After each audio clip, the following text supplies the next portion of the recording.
Hello, இந்த அரங்கத்தில் கூடியிருக்கும் உங்கள் எல்லோருக்கும் தனித்தனியே என்னுடைய அன்பு கலந்த வணக்கங்கள். நம்பிக்கை இந்த விழாவிற்கு, இந்த நிகழ்விற்கு அதி முக்கியமான காரணமாக இருக்கும் திரு இக்பால் அவர்கள், டத்தோஸ்ரீ நண்பர் ஷாகுல், சிங்கப்பூரிலிருந்து சிராஜுதீன் அவர்கள் தான் இந்த ஒரு நிகழ்விற்கு முக்கியமான காரணமாக இருக்கிறார்கள். மக்கள் சார்பில் உங்களுக்கு நன்றி. எல்லாரும் சொல்வதை போல இன்றைக்கு ஊடகங்கள், இந்த மீடியாக்கள் மக்களுக்கு நம்பிக்கை இல்லாமல் இருக்கிறது. பரபரப்பாக ஒன்று நடக்க வேண்டும் என்பதற்காக செய்திகள் தெரிந்து கூறப்படுகின்றன. அதனால் பல விஷயங்கள், அரசியல் முடிவாக இருந்தாலும் சரி, எங்களுடைய சினிமா துறை பல நல்ல படங்கள் இந்த தவறான செய்திகளால் காணாமல் போய்விடுகின்றன. ஆக இந்த சூழலில் நான் உண்மையில் ஒன்று சொல்லுகின்றேன். எனக்கு செய்திகள் பார்ப்பது மிக மிக அவசியம். தேர்ந்தெடுத்து சில சேனல்ஸ் தான் நான் பார்ப்பேன். நான் அதுல ரொம்ப முக்கியமா ஒரு ஆங்கில சேனல், அதை மட்டும்தான் நான் பார்ப்பேன். ஆனால் அதுவும் சில அழுத்தங்களால் வாங்கப்பட்டது அப்படின்னு உடனே அந்த 24/7 நான் வந்து பார்க்கறதே விட்டுட்டேன். நியூஸ் 24/7 அந்த சேனலை சொல்ல, நான் சேனல் நியூஸே பார்த்தேன். ஸோ அதுக்கப்புறம் திரும்பியும் வந்து இந்த நம்பிக்கை என்னை திரும்பியும் வந்து நியூஸை பார்க்க வைக்குது. ஏனென்றால் இந்த விழாவை மிக அழகு தமிழில் ஆரம்பித்து வைத்த திரு இக்பால் அவர்களுடைய பேச்சில் நம்பிக்கைக்கு ஆதாரமான உண்மை எனக்கு தெரியும். உங்கள் பேச்சில் உண்மை எனக்கு கடத்தப்பட்டது. அதில் எந்த ஒரு பகட்டும் இல்லை, எந்த ஒரு அலங்காரமும் இல்லை. எதற்காக ஆரம்பித்தார்கள், எதுவரை வளர்ந்திருக்கிறோம், எதற்காக இங்கு வந்திருக்கிறோம், இன்னும் இங்கு கொண்டு செல்ல வேண்டும் என்பதை மிக உண்மையாக கூறினார்கள். அந்த உண்மைதான் நம்பிக்கை. உலகத்திலேயே இந்த மனித சமுதாயம் இன்றும் நம்பிக்கொண்டிருப்பது நம்பிக்கை தான். இன்று ஒரு கஷ்டம் வந்தாலும் நாளை விடிந்தால் நல்லது நடக்கும் என்ற ஒரு சிறு விவசாயியில் இருந்து பெரும் பணக்காரர்களிருந்து நாளை இந்த நம்பிக்கை என்பதுதான் இந்த வாழ்வோட்டமே நடந்து கொண்டிருக்கிறது. இந்த சூழலில் இந்த நம்பிக்கை என்கின்ற இந்த ஊடகம் எங்களுக்கு மிகுந்த ஒரு நம்பிக்கையை கொடுக்கிறது. ஏனென்றால் தெளிவான உண்மையான செய்திகள் எங்களுக்கு கிடைக்கும் என்ற நம்பிக்கை. தம்பி சீமான் அவர்கள் சொன்னது போல, நீங்கள் கிளை விடுவதல்ல, வேர் விட வேண்டும். இங்கு வேறிட்டிருக்கிறீர்கள், நாங்கள் உங்களுக்கு உரம் போடுகின்றோம். உண்மையாக நம்பிக்கை வளரட்டும். நண்பர் சாகுலுக்கு என்னுடைய தனிப்பட்ட நன்றிகள். நன்றி சார், உங்க வருகைக்கு நன்றி. இவரை ஃபெலிசிட்டேட் பண்ணதுக்காக திரு சிராஜுதீன், நிறுவனர் தலைவர், ராயல் கிங்ஸ் குழுமா சிங்கப்பூர், CEO நம்பிக்கை சிங்கப்பூர் அவர்களை அழைக்கிறோம்.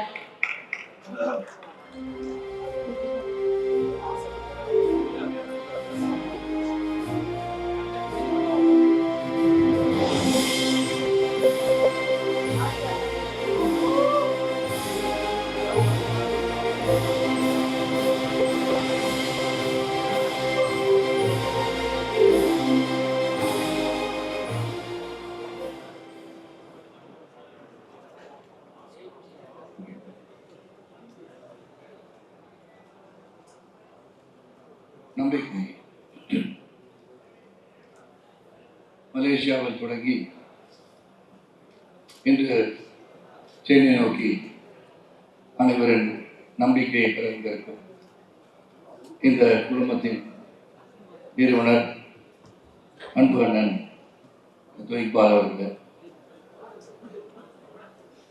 அறிவுரை வழங்கி ஸ்பெஷல் அட்வைசராக இருக்கின்ற PS சகோதரர் சாகுல் அவர்கள், வருகிறதுக்கு அமைச்சு பெருமக்களை, பல்வேறு கட்சிகளை சார்ந்த தலைவர் பெருமக்களே, எனக்கு முன் பேசிய அமைச்சர் அன்பில் மகேஷ் அவர்களே, சீமான் அவர்களே, டாக்டர் சரவணன் அவர்களே, பேச இருக்கின்ற தலைவர் பெருமக்கள் அனைவருக்கும் ஊடக, பத்திரிகை, புகைப்பட மற்றும் செல்போன் பிரியர்களே அனைவருக்கும் அன்பு கலந்த மாலை வணக்கத்தை தெரிவித்துக் கொள்கின்றேன். நான் செல்போன் பிரியர் என்று சொல்லிவிட்டால் இந்த செய்தி, நான் பேசுகின்ற செய்தி மற்றவர்களை விட மிக வேகமாக சென்றடையும் என்ற நம்பிக்கை எனக்கு இருக்கிறது. ஆகவேதான் அந்த செல்போன் பிரியர்களுக்கு எப்பவுமே ஒரு நன்றியும் வணக்கத்தையும் தெரிவித்து நம்பிக்கை. எனக்கும் பத்திரிகை உலகத்திற்கும் என்ன சம்பந்தம் என்று பார்த்தீங்கன்னு சொன்னால், அதிக நேரம் நான் எடுத்துக்கொள்ள விரும்பவில்லை. என் பெரியப்பா ஆதித்தனார் அவர்கள் ஒரு காலகட்டத்திலே பத்திரிகை துவங்கும் போது அந்த காகிதத்தை காலையிலே அதை செய்வதற்கான முயற்சி எடுத்து காகிதத்தை உருவாக்கி அதை உலர வைத்து பிறகு அச்சிட்டு கையிலே கொண்டு சேர்க்கின்ற ஒரு பத்திரிகையாக தான் தினத்தந்தி உருவாக்கியது என்பது காரணம். என் பெரியப்பாவுடன் என் தந்தையாரும் அதில் சில நாட்கள் பயணித்தார்கள் என்பதை நான் சுட்டிக்காட்ட விரும்புகிறேன். அது என்னை பொறுத்தவரை ஒரு பத்திரிகை குடும்பத்தை சார்ந்த என்னை இந்த விழாவிற்கு அன்பு சகோதரர் சாகுல் அழைத்திருப்பது நான் மிகவும் மகிழ்ச்சி அடைகின்றேன். அதையும் தாண்டி சாகுல் எனக்கு இனிய உறவுக்காரர் என்று நான் சொல்லிக் கொள்ள முடியும். அதன் பிறகு பத்திரிகை உலகிலே நான் காலையிலே தெருக்களிலே சென்று பத்திரிகை விநியோகம் செய்ய ஆரம்பித்து பெங்களூரிலிருந்து அலுவலகத்தை தொலைபேசி மூலம் தொடர்பு கொண்டு நான் கல்வி கற்ற காலத்தினாலும் பிஎஸ்சி கணிதம் படித்த காலத்தினாலும் நான் பத்திரிகையாளராக மாறிவிடலாமா என்று கேட்கும்போது நீங்கள் அந்த தொழிலை நீங்கள் அதை செய்யலாம் என்று சொன்னார்கள்.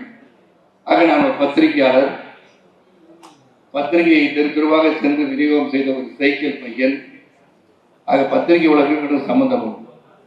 அப்பெல்லாம் பத்திரிகை செய்தி சொல்லணும்னா போஸ்ட் ஆஃபீஸில் போயிட்டு லைட்னிங் கார் வந்து புக் பண்ணணும். உடனடியாக செய்திகளை சொல்ல முடியாது. அங்கு பலரும் காத்திருப்பார்கள் செய்திகள் சொல்வதற்காக. அந்த பணியும் நான் செய்திருக்கின்றேன். இதை எதற்காக சொல்கிறேன் என்று சொன்னால், இங்கு பேசிய பலரும் அண்ணன் சீமானா இருக்கட்டும், அமைச்சர் அவர்கள் இருக்கட்டும், அனைவரும் நம்பிக்கைக்கு பாத்திரமாக ஒரு பத்திரிகை ஊடகம் இருக்க வேண்டும். ஏன்னா இந்த fourth pillar of the democracy. இப்படி இருக்கும்போது நாம் உண்மையை மட்டும் பேச வேண்டும் என்ற எண்ணத்திலே தான் இந்த பத்திரிகைகள் இருக்க வேண்டும், ஊடகங்கள் இருக்க வேண்டும், தொலைக்காட்சிகள் இருக்க வேண்டும். இங்கு சீமான் பேசும் போதும் எனக்கு நம்பிக்கை இருக்கிறது. இந்த நம்பிக்கை என்னை போன்றவர்கள் சிறந்த செய்திகளை அவர்கள் வெளியிடுவார்கள். செய்தியாக இன்றும் நல்ல செய்திகளை தான் வெளியிடுவார்கள் என்ற நம்பிக்கை எனக்கு இருக்கிற சீமான் அவர்களே, உங்களுக்கும் அந்த நம்பிக்கை வரும். இந்த நம்பிக்கை அதை செய்யும் என்ற எண்ணம் எனக்கு இருக்கிறது. ஒன்றை மட்டும் சொல்லணுங்கிறது, news are different from news. News has to be news. அதை மிகைப்படுத்தி எக்ஸாஜரேட் பண்ணி சொல்லும் போது அது திசை திரும்பி வேற எங்கோ சென்றுகிட்டு இருக்கிற ஒரு காலத்தில் நான் பயணித்துக் கொள்கிறோம், மறந்துவிடக்கூடாது. நீ what ever you see in your mobile phones or in the channels or shorts, இவ்வளோ வந்துருச்சு. பெரிய லெவலில் வந்து டெக்னாலஜி இம்ப்ரூவ் ஆக இந்த செய்தி உண்மையதானா இல்லையா என்பதை நான் புரிந்து கொள்வதிலே மிகவும் கடினமாக இருக்கு. அதிலே பலரும் வந்து கேள்வி கேட்டார்கள், அண்ணா 500 கோடி வீடை நீங்கள் வித்துட்டு ஒரு வாடகை வீட்டுக்கு போயிட்டீங்களாமே, எங்கேயும் அந்த செய்தியை பார்த்தேன், ஊடகத்தில் இருக்குன்னு அப்படின்னா. நான் சொன்னேன், ஐயா 500 கோடி ரூபாய்க்கு நான் வீடு கட்டுறேன்னா 10 கோடி வீடு கட்டி 4 கோடியை அவங்க பேங்க்ல போட்டுட்டு நிம்மதியாக எந்த வேலையும் நம்ம வீட்டில் ரிட்டையர் ஆயிருப்பேன் அப்படின்னு சொன்னேன். ஆக இதை இங்குள்ளவர்கள் புரிந்து கொள்வார்கள். ஆனால் வெளிநாட்டில் இருப்பவர்கள் பார்க்கும்போது, ஓஹோ இவரும் ஹாலிவுட் நடிகரை போல 500 கோடிக்கு வீடு கட்டி இருக்கிறார்கள் நினைத்து விடுவார். இது எதற்காக சொல்கிறேன் என்றால், உண்மையை உண்மையாக சொன்னால்தான் நம்புகிறவரும் இருக்கிறார்கள், நம்பாதவரும் இருக்கிறார்கள். நம்பகத்தன்மை இருக்க வேண்டும் செய்தியாளர்கள். You should be educated, you should be knowledgeable. நீங்கள் கேள்வி கேட்பதற்கு முன்போ, பத்திரிகை செய்தியை வெளியிடுவதற்கு முன்போ உங்களுக்கு அந்த செய்தியை பற்றியோ நடக்கின்ற நடவடிக்கையை பற்றியும் நீங்கள் தெரிந்திருக்க வேண்டும், புரிந்திருக்க வேண்டும். நான் சில பல சீமானப்பா இங்கு நான் பேசும்போது கட்சி சார்பற்று எந்த ஒரு கட்சியும் இல்லாமல் நான் பொதுவாக பேசும்போது சீமான் கேட்கிறேன் நான் பார்ப்பேன். கோபமா கேட்பார், நீங்க அதை செய்து பார்த்தீங்களா கேட்பார். நமக்கு அது கேள்வி கேட்கணும்னு ஆசை தோணும். ஏன்னா உங்களுக்கு தெரிந்திருப்பதை நீங்கள் கேட்கிறீர்களா இல்லை எங்களிடம் தெரிந்து கொள்வதற்காக நீங்கள் கேட்கிறார்கள் புரிவதற்காக அந்த கேள்வி எழுதுகிறார். அது கோபமாக கடுத்து சொல்வதற்காக அல்ல. நீங்கள் கேட்கும் போது அறிவு கோபம், நீங்கள் அந்த செய்திகளை வெளியிட நினைக்கும் போது அந்த செய்திகள் மக்களை சென்றடையும் போது அது உண்மையான செய்தியாக இருக்கு. அதுதான் உண்மையான நம்பிக்கை. இதுக்கு இந்த நம்பிக்கை குடும்பத்துடன் வாழும் போது இவர்கள் உறுதியாக 27 ஆண்டுகள் அவர்கள் பத்திரிகை நடத்திருக்கிறார்கள். அதன் பிறகு இனிமேல் டிஜிட்டல் உலகம் என்று மாறும்போது நாமும் மாற வேண்டும், மாற்றிக்கொள்ள வேண்டும் என்று 4 ஆண்டுகளாக நம்பிக்கை மலேசியாவில் உலா வந்திருக்கிறது. இப்போது சிங்கப்பூர், சென்னை, அதாவது தமிழ்நாடு, இந்தியா, துபாய் செல்ல இருக்கிறார்கள். சீமான் அவர்கள் சொன்னது போல வேறாக பல நாட்களுக்கு செல்ல வேண்டும். நம்ம தமிழ் சமுதாயத்தில் இந்திய மக்களையும் ஒருங்கிணைப்பதற்கு ஒரு பாலமாக நீங்கள் அமைவீர்கள் என்ற நம்பிக்கை இருக்கிறது. ஆக நீங்கள் ஆரம்பித்திருக்க நேரம் தேர்தல் காலம். நல்ல அட்வைசர் சாவல் அவர்கள் உன்னிப்பாக அனைவருடன் பேசி எப்ப இந்த நம்பிக்கையை நாம் தமிழர்களுக்கு எடுத்துச் செல்ல வேண்டும் என்று சிறந்த ஒரு அறிவுரை கொடுத்து, தேர்தல் களத்திலே பல செய்திகள் இருக்கும், உண்மைகளும் இருக்கும், பொய்களும் இருக்கும், எதை சிறப்பாக போட வேண்டும் என்பதை அதை சிறப்பாக செய்ய வேண்டும் என்ற உறுதியோடு நம்மகிட்ட பேசும்போது தெரியும். இந்த குடும்பத்தை நான் பழகியிருக்கேன், எதையும் உண்மையாக பேசுவது மட்டும்தான் அவங்களுக்கு தெரிகிறது என்பது நிச்சயமாக உங்கள் மத்தியில் நான் தெரிந்து கொள்ள ஆசைப்படுகிறேன். அது நிச்சயமாக நம்பிக்கை மீது நம்பிக்கை வையுங்கள். அந்த ஊடகங்கள் இருக்கீங்க, எல்லாரும் நல்ல செய்திகள் தான் போடுறீங்க, அதுக்கான முயற்சிகள் செய்றீங்க. எதையும் மிகைப்படுத்தாமல் உண்மையை உண்மையாக சொல்லும் போது மட்டும்தான் உண்மையான பத்திரிகையாளராக 4வது தூணாக நிலைக்க முடியும் என்று சொல்லி, இந்த நம்பிக்கை பல நாடுகளுக்கு செல்ல வேண்டும், பல இடம் நம்பிக்கை பெற வேண்டும் என்று சொல்லி வாழ்க உங்கள் பத்திரிகை ஊடகங்கள். இந்த ஊடகங்கள் மட்டுமல்ல, நீங்கள் சரியான கருத்துக்களை, ஆழமான கருத்துக்களை, நல்லவைகளை எடுத்துச் சொல்லுங்கள். நிச்சயமாக நீங்கள் வெற்றி பெறுவீர்கள் என்று சொல்லி இதுவரையில் அனைவருக்கும் தாகூர் குடும்பத்தின் சார்பாக மீண்டும் ஒருவரை நன்றியை கூறி வணக்கம் கூறி விடைபெறுகின்றேன். நன்றி, வணக்கம். Thank you so much.